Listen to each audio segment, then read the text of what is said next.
in here, man. Let's get going here. Yeah, Anthony, so All my righty. you should take a picture. You All should right. have taken So a picture of I'm that. going to basically start off. As you can see, he's got his first screen up here. This is all the accolades. Graduate of Life College, Marietta, Georgia. Practicing for 36 years in West Islip. Founding member of the ICPA. Was a past president of the New York Chiropractic Council, Long Island. He's one of the founders of the of Chiro Futures. Uh, the way I can describe Anthony best is he's one of my good friends. Dr. Anthony Carrino, the floor is yours. Thank you, gentlemen. So, accolades aside, all I really want to be in my legacy is someone that came and, you know, gave his gave his all for a profession that gave him everything. And I think we forget that sometimes. We get caught up in our practices and we get caught up in the changing of the times and of the guard, and no bigger time was during this pandemic. But there's still always going to be change, and there's still always going to be this need to keep moving forward, because when you give up, or you set yourself aside, or you say it's time for retirement, or you want to change things, sit back before you do any of that and see what it is that you've already accomplished.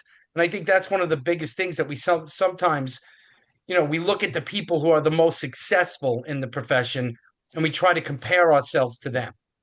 If you were to ask your patients how successful you've been, they would probably tell you, you've been the most successful person to me that's ever come into my life, because you've changed it. And if we just go with each one of those individuals that you've helped over the years, and at this stage, all of us, it's got to be thousands, right? Because we're all in practice 30 plus years. Go back and just think about the lives you have changed. Even the ones who are no longer with you or carrying your message. I got a woman that came in here the other day, told me one of your old patients said you were the best thing she ever had, and she was sorry she moved into another part of the state. And I'm like, well, who was she? And she gives me the name. I didn't even remember the woman's name. I had to go back into my old files to find her, and see who she was and what she was. And you know what? She was a great patient, but she was a back pain patient. Came in after a bad car accident. I got her 4 months later, and she was suffering. And she was still suffering when they told her, hey, listen, you're going to have to live with this, but, you can still go to therapy and this kind of stuff. But she wasn't getting any better. She met a chiropractor who was interested in helping her. And this woman sent me a patient. I don't think I've seen her in my office in 12 years. Right. And she came into my office and said, oh, so and so said you're a great chiropractor. I said, how'd she even know I'm still a chiropractor? So I want you all to just sit back every once in a while, and it's okay to do that, because no one does that with us, right? The only ones that really have tremendous gratitude towards us are our patients. And sometimes I don't think we remember how powerful we are and how much of difference we make in their lives. So I've kind of been on this philosophy kick lately. When I FCS, I kind of threw them off a little bit. I was teaching ethics and risk management, and I just kept throwing all this philosophy into the science. And I had about 5 or 6 people text me today and said that was such a good talk. You should tell them all to mix the philosophy. And I was like, well, the purpose of it was to understand that our philosophical belief system and what we say is the foundational tenets of this profession has more science supporting it than you can ever imagine. But we have to understand that it's the one thing that we don't get across to people is our philosophy, is who we really are. And because we lock ourselves away from that and we try to meet people where they are, we seldom get deep into topics with them, because we're really just trying to help them, and helping them is where they're at. And I'm not saying you shouldn't acknowledge where they're at, but it can't be the only thing you talk about to these patients, right? So I try to give them some examples. I have a board in my rooms. Who people have been to my office. I have a PEX board, thanks to Gary. My physical, emotional, chemical board, which has all researched articles and information, things I've written, things other people, other chiros have written, and really what science has written. And we want people to get this big idea, but we're constantly, pushed into this constantness of it's here, doc, today. It's back here. I did this. They always revert back to that old mindset of we're going to help them with their pain. And they want to think that we're this intermittency between what pain is, what the cause of it is, and somewhere in the middle, the chiropractor makes that all come together and more complete of an understanding. And then we start to talk to them about their philosophy and the simplicity of you have a subluxation, you have a structural problem, here's the functional deficit, this is what's happening, here's why your soft tissue is swollen. And we can go into those conversations with those people. But remember, those conversations are only going to be for that moment and maybe in the initial stages of care. Because when they're out of symptoms and they're better functioning, we all know that the conversation can't be the same. What's going on today? How are you feeling from a perspective of function? How much more can you do? How much better has it been since the first day you walk in here? We're constantly in this realm of making them feel better, but we get lost in our language because we forget to go back and tell them, remember, chiropractic, the vessel, human body, the healer, right? We forget that sometimes, and they often leave here thinking you did, or leaving your offices, you did what you did, and you're the one who got me this way. And they want to give you the accolades and pat you on the back, but I try to look at them and say, if you only knew the power you possess, if you only get past this point, you'll realize that there's so much more to chiropractic than just what we were able to do for you. And you have to make sure that if that's all they really want, and you haven't had the time to educate them, then you have to let them go and you let them figure it out. We can't sell them a used car on the way out the door and tell them we have a lifetime wellness plan. Those are conversations that exist along the way. So I got on this philosophy thing, and I wanted to look at, so what did the greatest thinkers think back in the days, right? You're talking hundreds of years ago, through the eons of time of the human race. What has the people that were respected the most and the people that thought the best and were considered the brightest minds of their time, right? To this day, we know their names.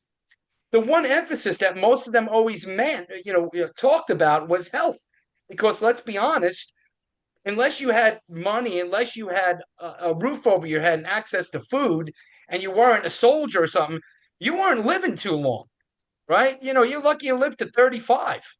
And the reality of that is health was more an important thing because they realized their lifespans were very short, right? And so, you look at somebody like Aristotle. What did he talk about? He talked about, health to balance, talked about things in moderation, talked about an appropriate diet and movement and exercise. Here's someone talking about what we talk about every day from a couple of 100 years ago, if not more, right? When you think about that, right? He emphasized the role of daily routines, rising early, highlighted the value of the body, expressing that it's unfortunate to grow old without having to enjoy its strength and beauty. Basically, he was talking what Antonovsky was talking in the 50s, right? Salutogenesis, that there's this unbelievable process of maintaining one's health and keeping ourselves well, right? And he called it the golden mean, right? Socrates, he was more the one who said, if you would seek health, first look to the spine, not Hippocrates, right? And he felt that it was a disgrace to not take care of yourself, right? And that, you should look to have your body in such a great shape and your beauty in such a refined way and put it to the highest limit. And that should be your goal in life, to keep yourself well, right? An emphasis that we have had in chiropractic. And when you start reading these speakers, DD and BJ were looking at their stuff. They were listening and watching and looking and reading and saying, these people, this is where we're at. This is where we want to go with healthcare, And so you have Plato, right? Who, he believed the ideal physician should be philosophically trained to grasp the entirety of the individual rather than merely addressing, the ailments they had or the problems they had, right? So he was talking about balance in life, right? A virtuous life. He prioritized the health of the soul over the body. So he was also talking about this connection between spirit and man. Again, so how far are we off as chiropractors? we're always laughed at in regards to our philosophical foundations, but our philosophical foundations are in great company with some of the greatest minds that have ever lived on this planet, right? And here's Hippocrates, right? Listen to this. Natural forces within us are the true healers of disease. This statement reflects his conviction that the body's inherent power is the key element in overcoming illness. When my patients see that Hippocrates said that and Socrates, some of the teachers, they're like, is this real? Or because I write a lot of stuff and put it up there. And they're like, or is this you just writing? I said, no, this is from the internet. This is from, investigating these individuals, right? Everyone has a doctor in him or her. We just have to help it in its work. If that stuff doesn't sound like DD and BJ, right? So that they were looking at this as they were creating that philosophical foundation, right? And so here's DD, right? What was chiropractic philosophy? It was an understanding of how vital functions are carried out by innate intelligence in both health and illness, right? And so he talked about life representing the spirit expressed through the physical form. For life to be realized, there must be a connection between spirit and body.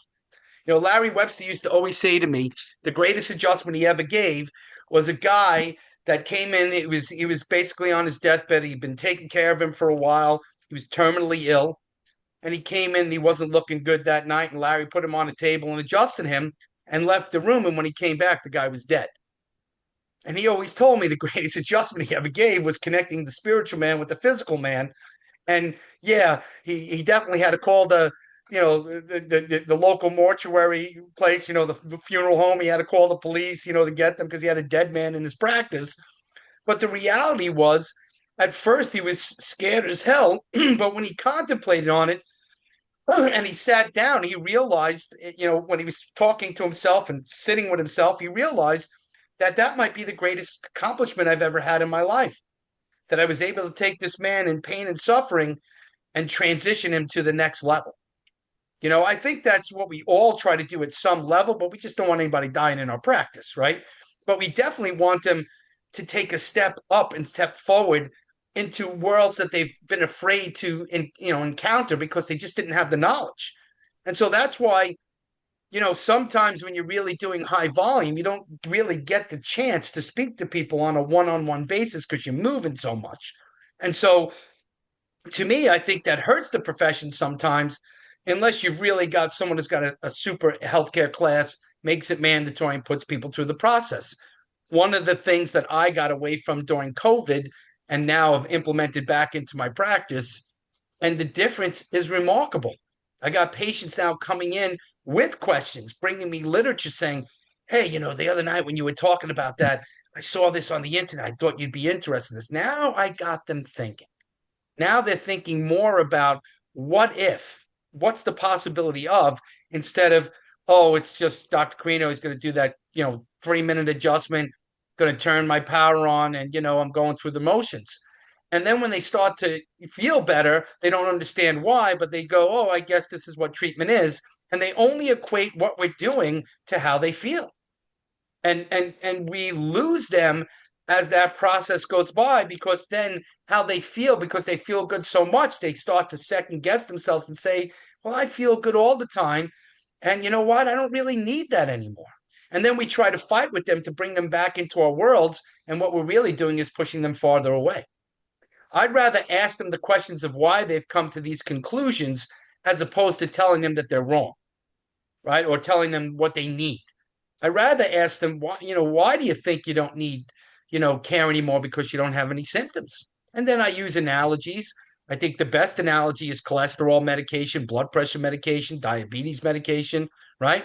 We take your blood sugars right now. We check your blood pressure. We check, your cholesterol levels. They're all normal.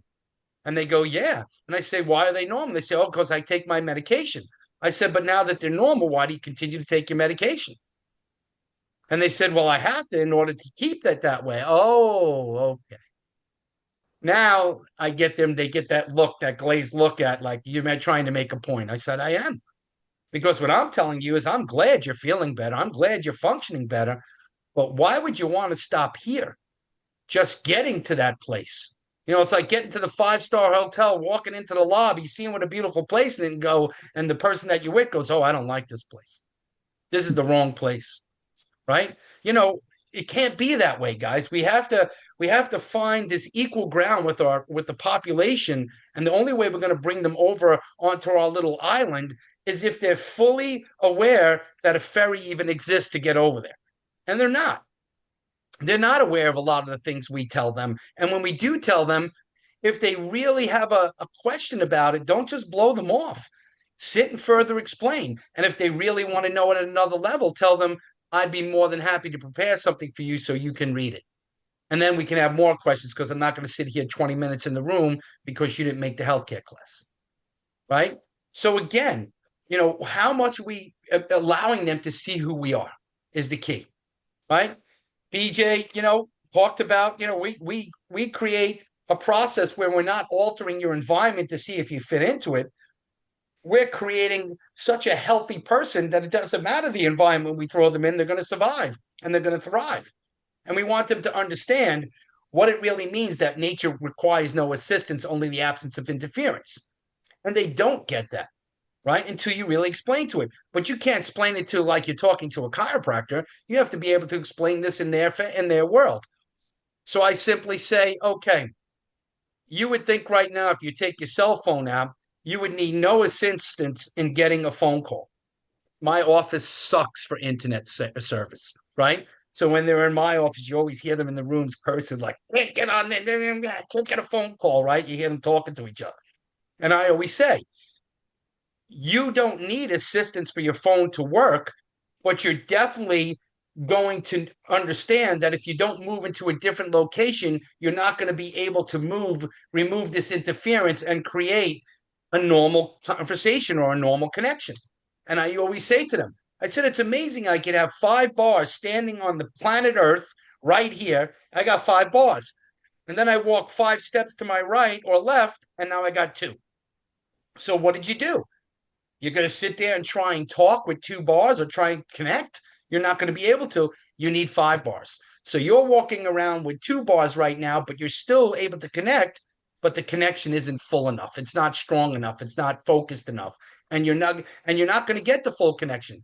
So it'll start with you having interference. Some of that pain will come back. Some of that disability will show up. Some of that inability to do certain things in prolonged periods of time will show up. And is that what you're going to use as a gauge to come see me? So we got to find a way. And I'm sure with the people that are on here right now, the combined years and experience and practice is phenomenal. So if I was to grab all of us together and say, okay, let's have a plan to how we're going to communicate to people. What's the best things you've ever said to someone where you just hook, line, and sinker them, right? Right at that one statement you said.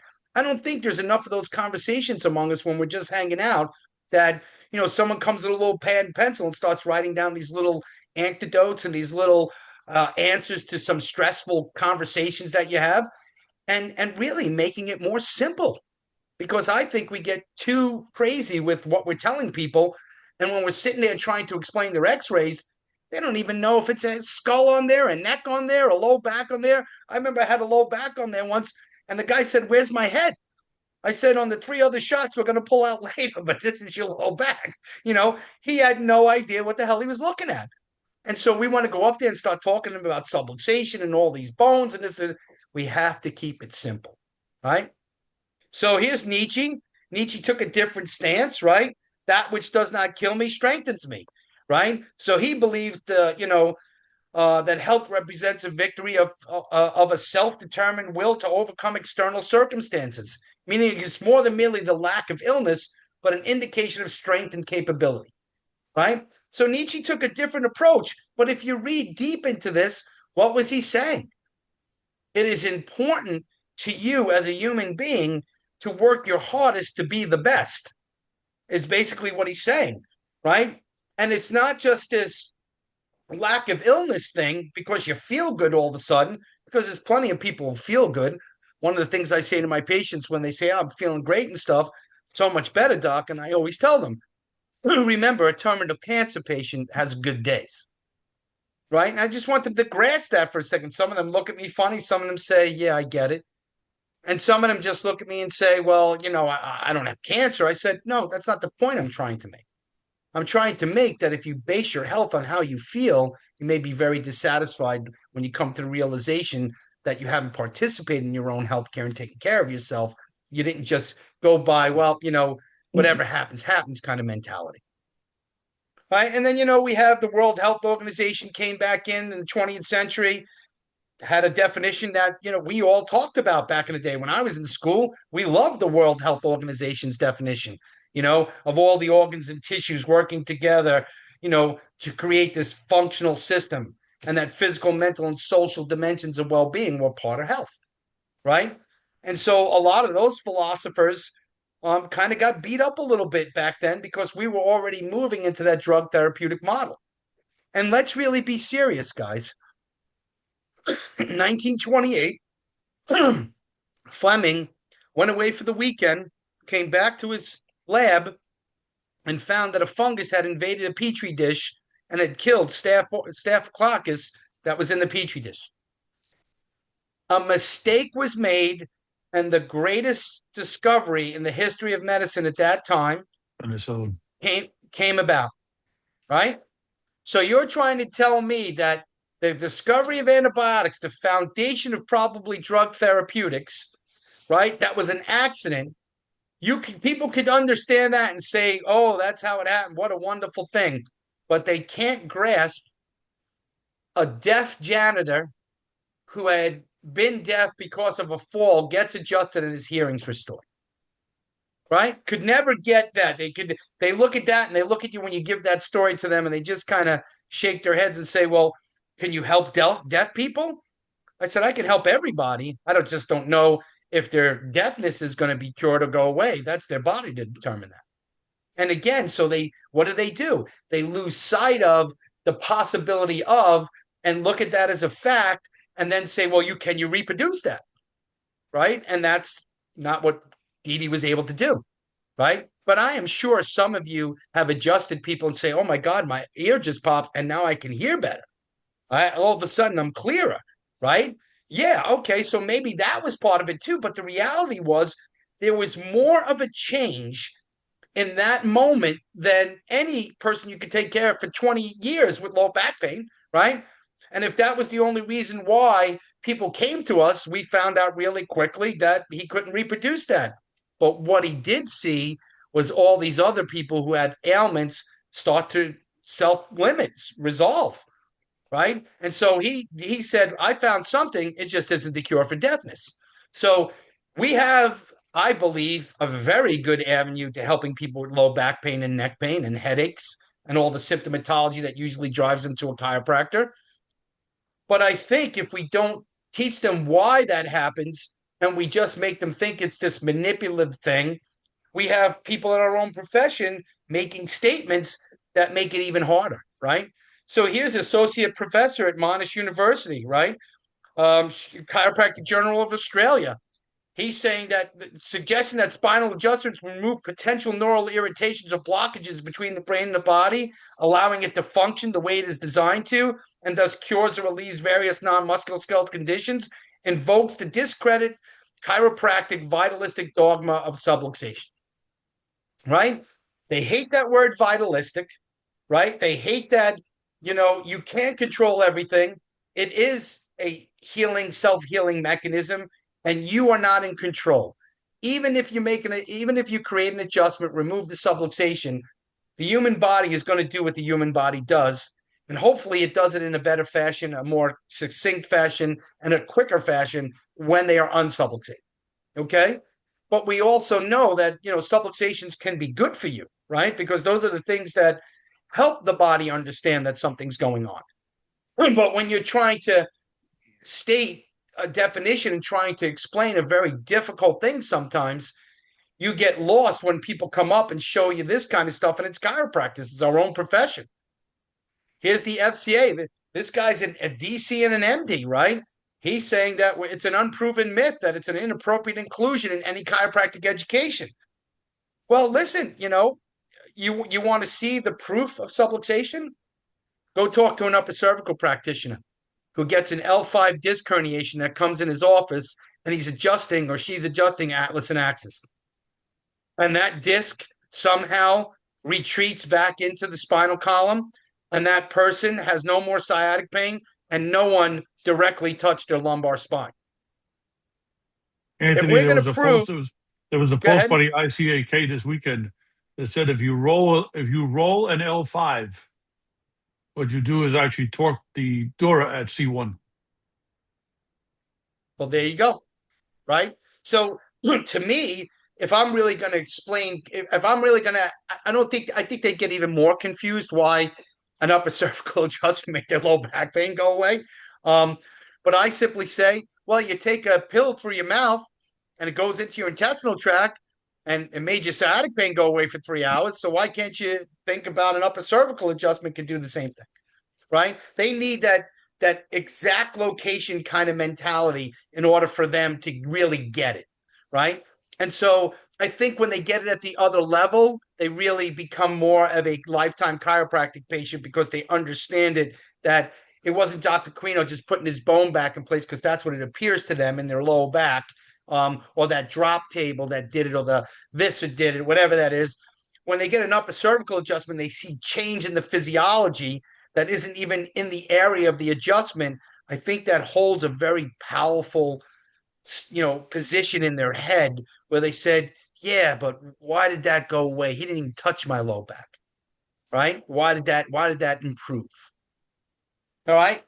The other problem that we have is now we're bringing out these doctors, and their philosophical foundation is kind of all over the place when they come from certain schools. And then it's very focused when they come from more of the straighter schools.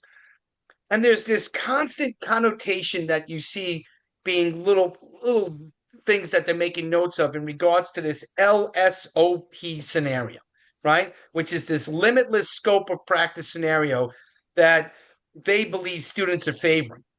And this is someone who writes this. When you look at who it is, it's your typical naysayers, deniers. But the reality of this is they put words in people's mouths by using these research papers that they come up with, right? They look at limitless scope of practice and they say that in their heads because doctors of chiropractic say, I'll take care of a cancer patient. I'll take care of a person who's had a stroke. I'll take care of a person who's got heart disease. I'll take care of a person with diabetes.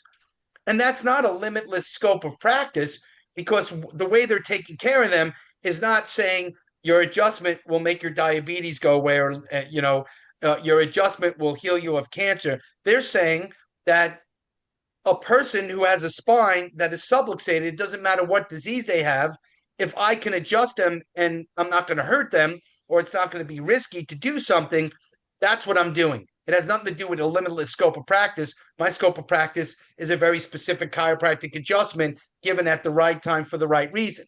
And see, when you put this limitless scope of practice, the perception is they think they can cure. They think they can cure anybody. They think your chiropractic heals everything. This is the mindset that they try to turn that conversation around, right? And so they come up with stuff with exploring the relationship with personality, magical thinking, and academic achievement. This magical thinking thing has showed up quite a bit in our literature. And it's a slap in our face if you're a straight chiropractor or if you're a subluxation-based thinker, right? Right? This beliefs about SMT are linked to a broader understanding of practice, right? And the recent studies have shown that chiropractic conservatives, and look at the son of a guns, what they do, they call it chirocon, right? The bastards that wrote this, right? It's it's the con of chiropractic. It's associated with these beliefs, right? So our objective was to explore chirocon and the views on SMT by analyzing three elements: intolerance of uncertainty, academic achievement, and a propensity for magical thinking, and how these elements relate to chirocon and this, limitless practice scope. Okay, this is a problem when our own profession is putting stuff out like this, when there is tons of research that supports what we do. And if you keep sticking it in this world here, where, it's all about spinal manipulation, then there are very limited things that a manipulation does to a joint space, right? That's why you can manipulate a knee and you can manipulate a rib and you can manipulate fingers and wrists and elbows, but you're not making a tremendous impact on functional health. You're just dealing with a localized phenomenon, right? Person's got a carpal tunnel and you're adjusting their wrists. This takes that further and says, we're going to localize what you guys can do by calling this SMT. You're going to get in line with the osteopaths. You're going to get in line with the physical therapist. And here's where you guys are going to be. And there are a large portion of our profession are looking for that front door to open. And it's a damn shame because let's be honest, guys, 3 or 4 schools are teaching what we learned. And no student is getting the education you guys that are sitting here, gals are sitting here, have gotten. The education from 20, 30 years ago is completely different than what it is today from the perspective of how our philosophy intermingles with the science of what we know and the things that we do as chiropractors. Those three, that is the triad of chiropractic practice. Go ahead, Anthony, John. on that last slide, you had Charlotte LaBeouf. Uh-huh. Right? People should recognize that name. She is the new Stephen Pearl. Some of the stuff she writes is so nasty, it's unbelievable. But if you guys, if anybody bothered by this, what Anthony's bringing up, you need to take a look at Simon Senzon because he has his entire PhD on the fact that a lot of the stuff that they're writing has been self-referencing. So anyway. And that's a great point, John, because if you've ever heard that lecture that he does, he points it all out, how he takes all their research and just shows it's research that really had minimal credentials, and then they just continued to move using that research as the foundation for all the future stuff that they say. Just crazy, right? So what is magical thinking? People who engage in magical thinking believe that their thoughts, feelings, and actions impact their life. They don't. This is them, right? This is them trying to explain magical thinking, right? I can tell you right now, there's a difference that when your thoughts and your heart and your intent and your actions are congruent with who you are, you know that you make the biggest impact on life, right? You know that when you walk in that office and you got one of those days where you're just like, I am ready, man. This is what's coming in today. I'm on fire. When you're like that, there's no cancellations in the book, right? People are coming in. You're getting calls from old patients. People are coming in. I didn't have an appointment today, but I wanted to come in today, doctor. Something made me come in. When you're on fire and your intent is right and your skills can match that intent and that on fire, you are unstoppable, my friends. And the problem is we're so bogged down with the garbage that we have to deal with initially by taking a new patient in. We often forget all the things we really need to say to them, right? And so, magical thinking is very common in childhood and continue into adulthood. While it may be harmless, it can also be a symptom of mental health conditions such as magical thinking and OCD. So I've always been told I'm nuts. Crazy that I'm a chiropractor instead of a medical doctor and didn't follow the family, world. And I am extremely happy in the direction and choice I made.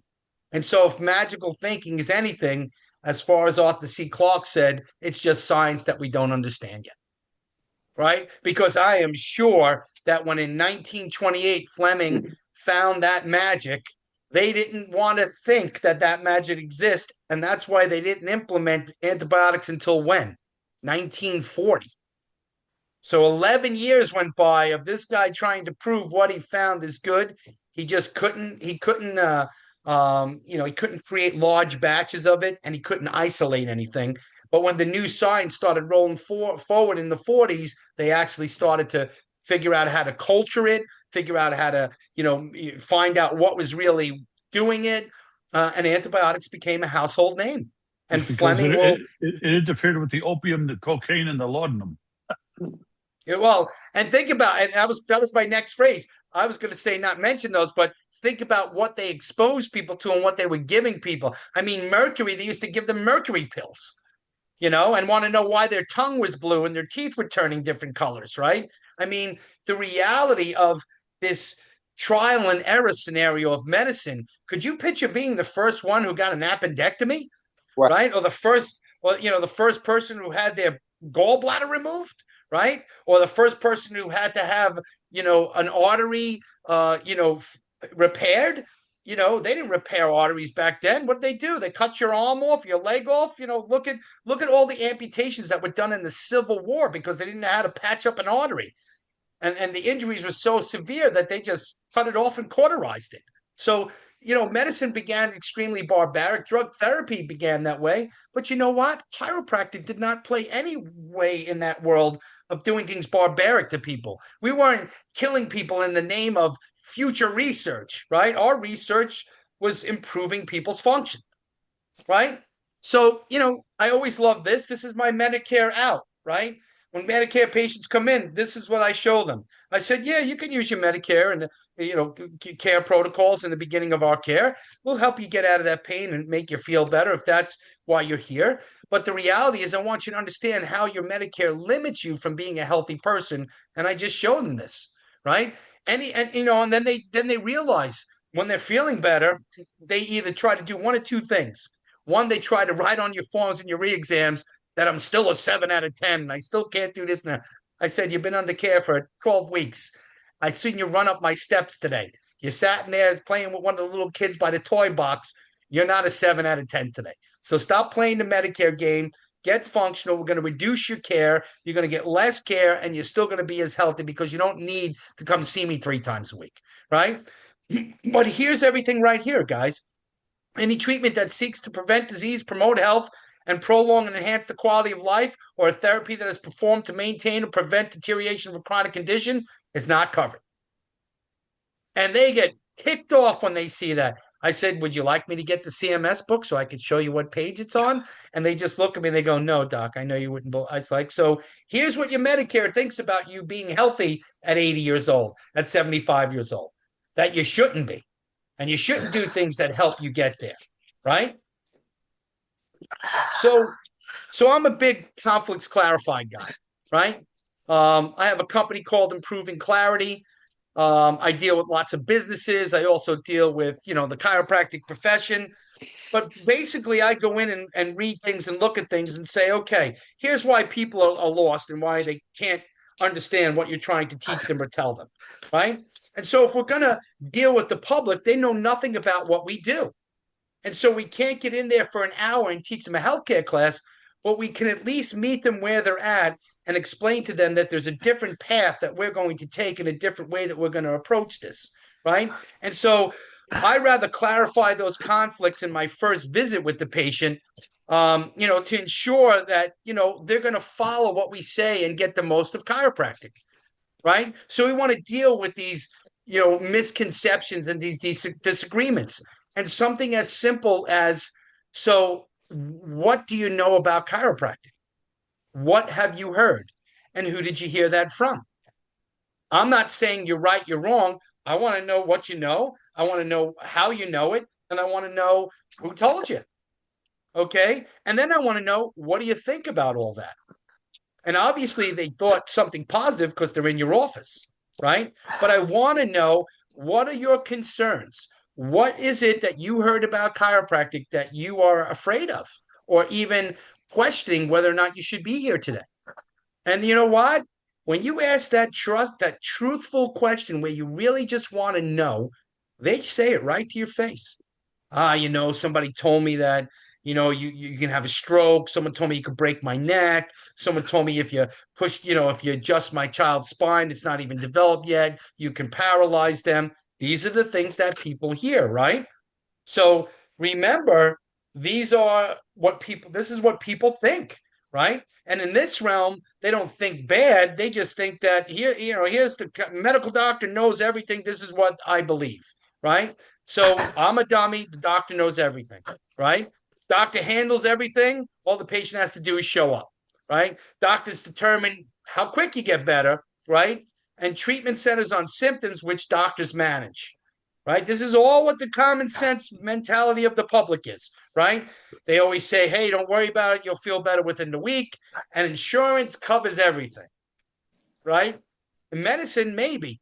But it's amazing how many people are finding out at the beginning of January that medicine doesn't cover anything until they meet the deductible, right? So the realities of this come by them really quick. The common misconceptions, and they're still out there, right? The big one is that I'm not a real doctor, right? I have doctor before my name, but that's just DR, right? The other one that always bothered me was that we're only for back pain. This is what the public thinks. We got to go in there and meet them where they're at, but we also have to take them where we are. And so we have to look at this stuff, guys, and we have to understand this is what really is coming into our offices. Don't just, do things without having a preparation. And so, my front desk is my wife, who's a chiropractor of, 34 years. And I'm fortunate to have a very intelligent, nice woman at my desk who could really explain to them what I'm about to, go through with them, what this whole thing's going to entail. So, you have to look at some of these things, and I'll be more than happy to send this whole thing to you if you want it. You need to look at some of these things and say to yourself, I only need one or two of these little cliche, these little sayings, these little things that certain chiropractors just have, and it just comes out of their mouth. And one of my favorites was, and I think it was Russ Rosen, John, who said it to me in a lecture I was listening to.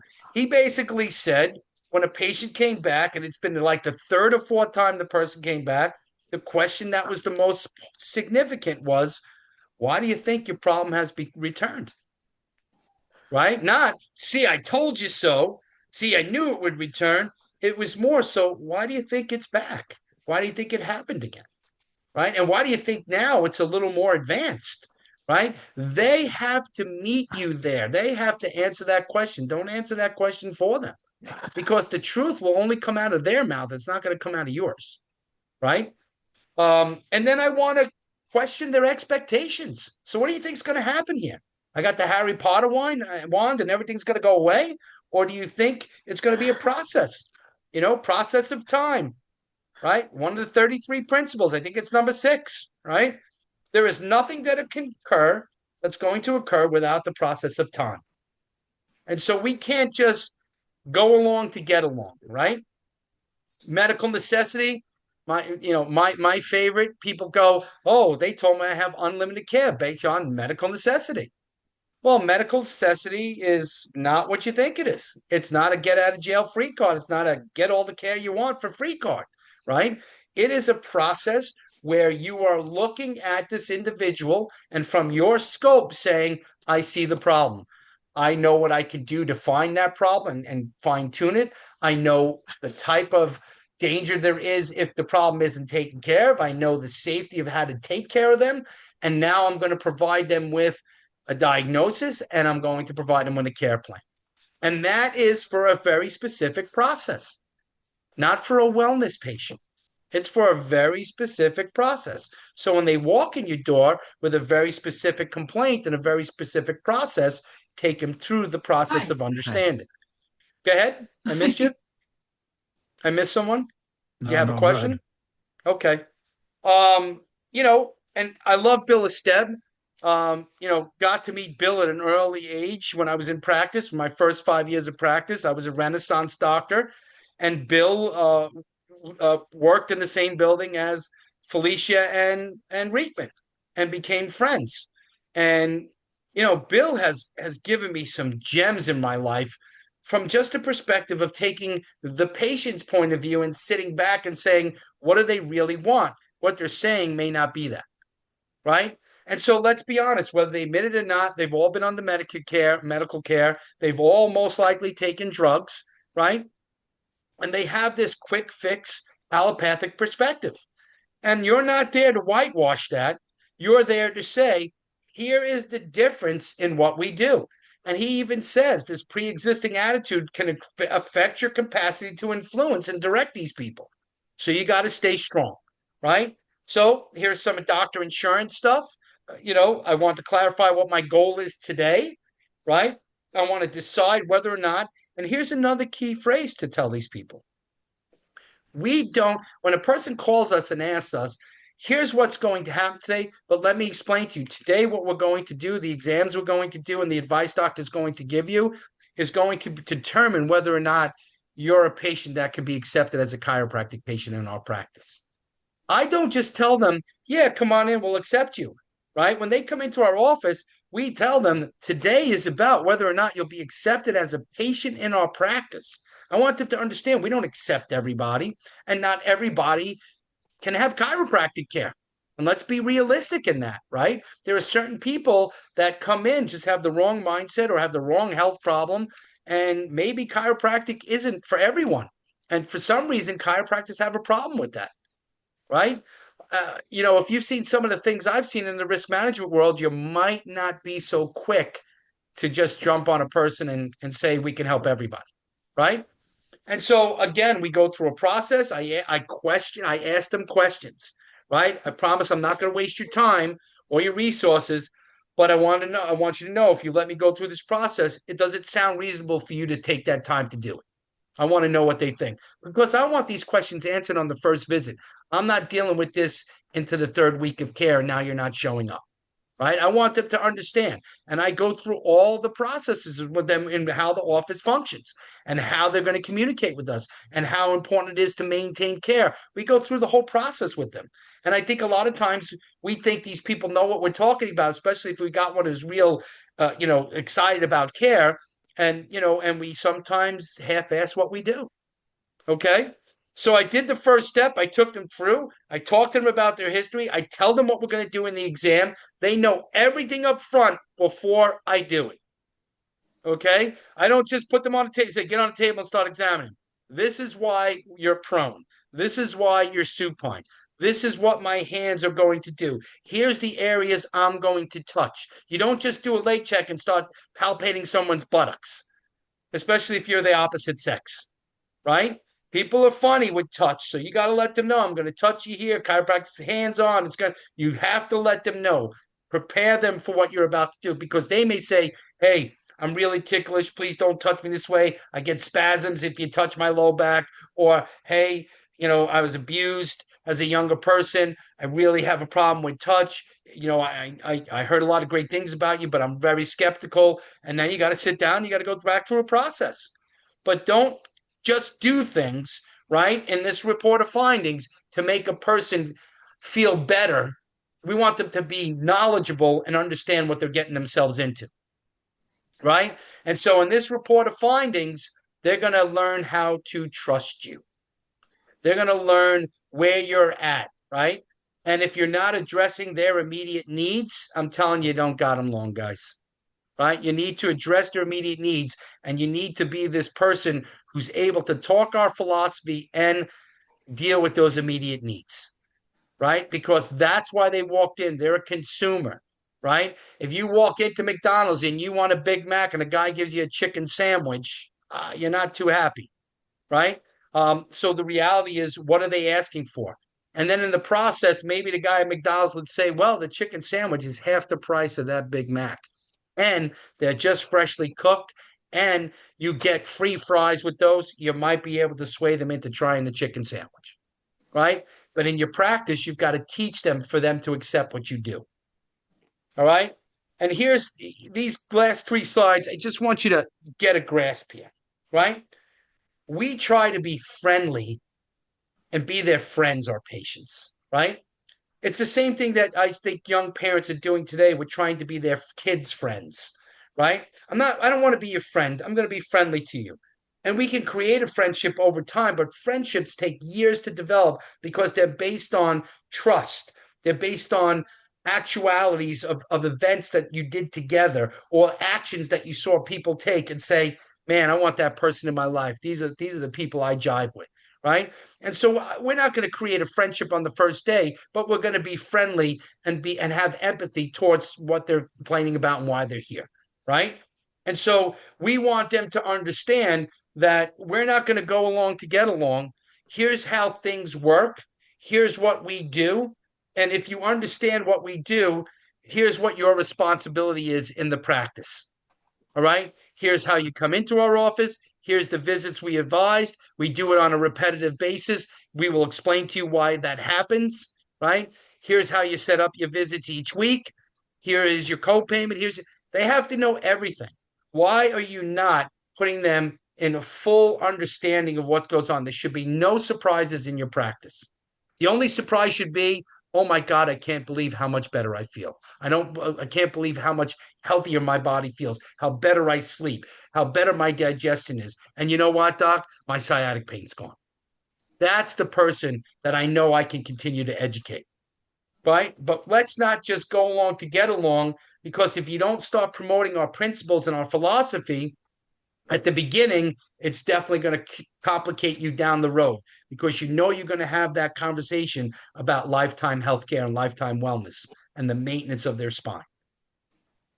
All right. You know, least resistance will eventually cost you. I say clarify everything up front. Let your patient know everything and let them make a true, a true statement in saying, I'm in, right? They have to make a commitment to who you are and what you do. And if they're not doing that, then they're kind of just going through the motions. And if they're getting better, they get locked into that. I'm feeling better. I'm getting better. I'm feeling better. And then once they are better, how are they judging it again, guys? How they feel and how they're functioning. But the reality is they don't remember the degenerative arthritis, the cervical lordosis that's gone. They don't remember the disc degeneration. That's why it's nice to have, like, one thing I always appreciate about Gary. Gary has the X-rays up on the big screen there when you walk in the room and stuff. It's very intimidating, but you get to see. Here's you. Remember, that's who you are. We know you feel better, but that hasn't changed one bit. It's such an emphasis to say, yeah, okay, we understand you're feeling better and functioning better, but we haven't done anything to change your spine. So again, what direction are you sending them in? All right. I like the teach back method. This isn't Bill. This is back to Russ. Russ, this is a great thing Russ taught me, right? To communicate, to them back to, what you just said, right? And I simply just say, okay, so we just talked about 3 or 4 things. What's the one thing you got out of that you could really emphasize back to me? Because I don't say repeat it all back. I just say, out of all we just talked about in the last 5 to 10 minutes, what is the one thing that stuck out in your mind? What is the one thing that you could say, I get this? And what is the one thing you say, man, I really lost you there, doc? Because I want to know those 2 things. Right? I want to know what they got from what I just taught them, what I just showed them about themselves, and, what it is that I'm going to do or they're going to do to commit to it. Right? So here, to make sure we're on, simple as this, to make sure we're on the same page, can you please tell me in your own words how often you need to be seen for care and why? Something simple as that, right? And just sit back and listen to what they have to say, right? If we want them to trust us, right, we need to be good communicators. It's really that simple. And I think if you're not a good communicator, I think you need to put yourself around some of these people that are on this call right now, and listening in and grab their ear, because they're all really good communicators, right? We need to understand that it's the key to everything. It's the key to your success. They need to know who you are, what you're about, what your office is about, and what you could do for them. And then you could sit there all day long trying to figure out how you're going to help them. Right? I always give them the luxury of speaking without interruption. It was a hard thing to do in my beginning stages of my practice. My wife used to make me wear a button that says shut up and listen, because I talk too much. Because I'm constantly trying to educate. I'm constantly have my little models in the room, and I'm constantly trying to get it in their head. Right? So again, I give them back their story, and I try to make it as succinct as possible to exactly what they said. So after hearing their story, I said, okay, just to make sure we're on the same page. If I understand correctly, about 8 months ago, I don't know what happened here, guys. Did I lose you? I just took the share down there, Tony. Oh, okay. Yeah. Um, if I understand you correctly, you slipped on an icy sidewalk about 8 months ago, had low back pain and neck pain. You said that, it wasn't that bad. I took a couple medications. It got me through the day. But over the past few months, you're saying that kind of came back, and now it's a little more intense, a little more debilitating, causing headaches now. Am I correct? See, what I just did right there, it doesn't even matter what they want to tell me. What I've done is I've gotten them to understand, here's someone who listened to me. Here's someone who cares about what's going on with me. And that cannot be any realer. If realer is a word, right? That cannot be more real than anything you probably do in your practice for them, because the one thing that they don't have is people listening to them anymore. And and it stinks that medicine has lost that beautiful thing they once had, which was a bedside manner. That's why all the people today think the way they still think, that the medical doctor is the cultural authority and they know everything. And that's the place I want to be. God forbid my life is at stake. It's a powerful thing, folks.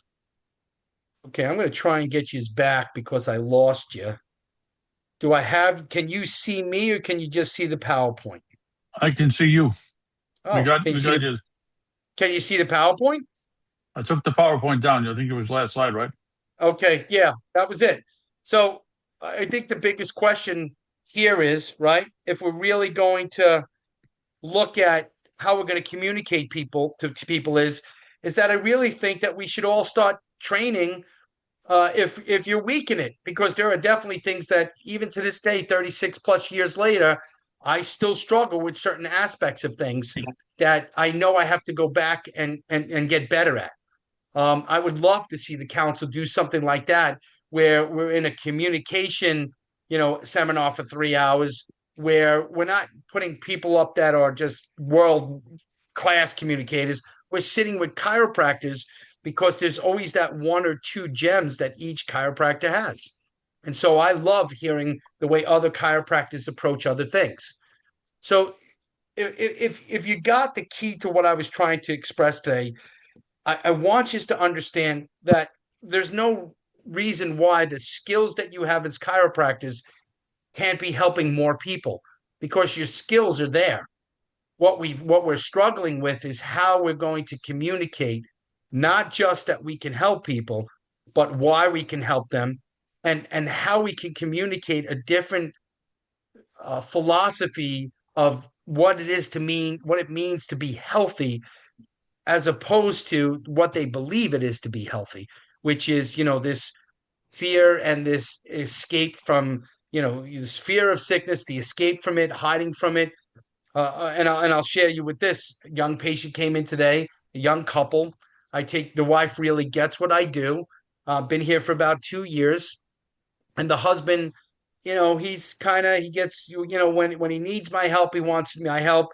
When he's feeling good, I'll catch him next week, kind of thing. So everybody got the flu this Christmas, that wasn't taking care of themselves, overdoing it, right? And so they told me their house has the flu. I said, your house has the flu? How does your house have the flu? Well, my husband, my grandson got sick and he gave it to all of us. Still thinking that way, right? That's how they come in and talk to you. Well, my question was, well, how did he give it to you? Was it wrapped? Was it in a box? Was it an extra Christmas present? Did it come in the mail? And so what did her husband do? I said, so what did your husband do? And I was going to say his name, but I didn't. I said, what did your husband do? Well, he's walking around with a Lysol can and he's saying, yeah, we have to clean everything, and they're trying to clean everything. I said, you have a house that gets cleaned twice a week professionally. I said, how could your house be the contamination place?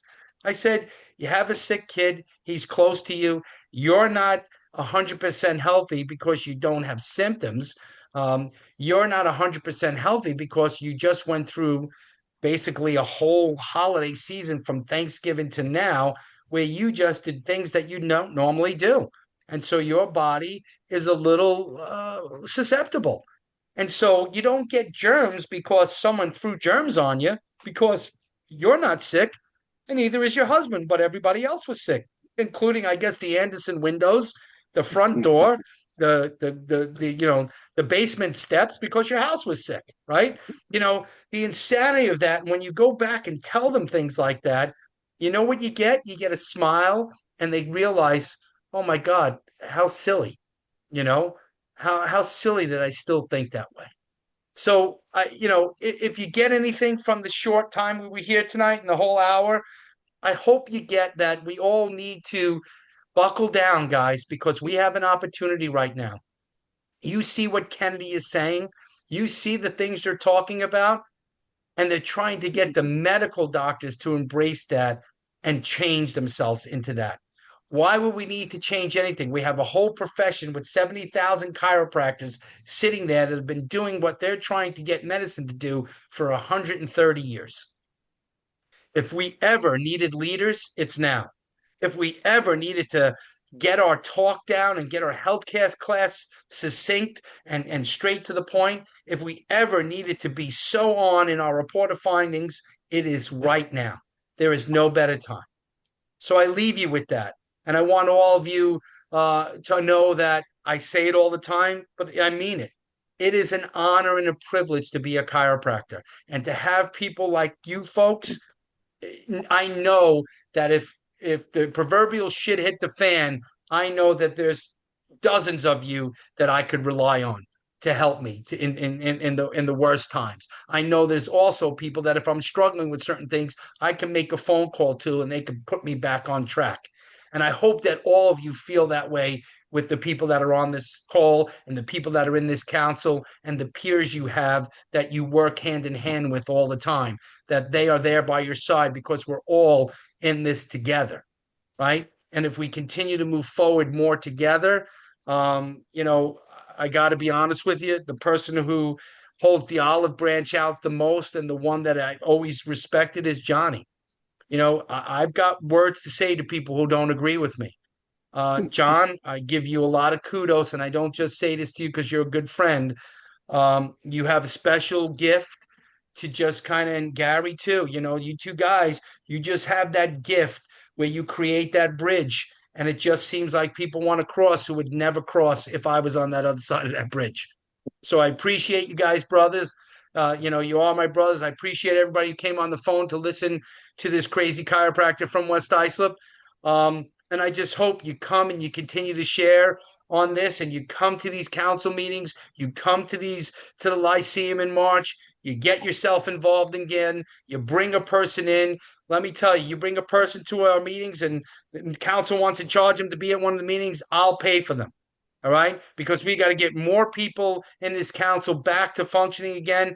Johnny said it to me before we got on the call that you can't imagine how many young new chiropractors here in New York State, but none of them are getting involved. That is our fault that we haven't gone to their offices, welcomed them into our profession and welcomed them to New York State as chiropractors and really said, hey, we're here for you if you need us. We know what chiropractic practice beginning is all about, and we're here. So bless you all. Thank you all for listening. Hopefully I didn't keep you too long. Tony, do me a especially favor. when you got a good football game on. Yes, well, we got a couple of people not here because the Pittsburgh's playing tonight. Do me a favor, send me the PowerPoint because I'm sure people are going to want it. You. Yep. I want to thank you very much, brother. You gave a lot of thought. I'm going to talk to you about putting together something. We should put together even a 2 or 3 hour program on communication. So that's something I'm going to work on. And listen, thank you for coming on. We got these young docs out there. They've got great skills. They just don't know how to communicate who they are and what they can do. Even old we've been blessed by people before. It's like when you were talking about that guy in the office, the first thing that comes in my head when it happens in my office is Fred Bard's The Rats in the Dump Talk. Really simple, right? Simple. It gets people to understand. You talked about how to deal with people on a consultation. A simple thing that everybody could take is you turn around to somebody so that you can start introducing the whole idea of healing. Did you ever break a bone or had a cut? What happened to it? And they go, it healed. Well, my question is, why didn't this? That's what we have to find out. So it's a real simple way of opening that person's mind that you have the answers and you're going to find the root of the problem. Like it, Johnny. Awesome. All right, gentlemen. Tony, thank you. Ladies, thank you. Thank you, brother. Thank you, Tony. Thank you, Anthony. Yep. Thanks for your time. Thank you. Guys, have a great night. Love you all and appreciate your commitment, man. I can't thank you enough. Thank you. Thank Thank you. you. Bye. Have a Have a good great night. night, Back at you, guys. brother. Right Yeah. back at you. Have a good one. Woo.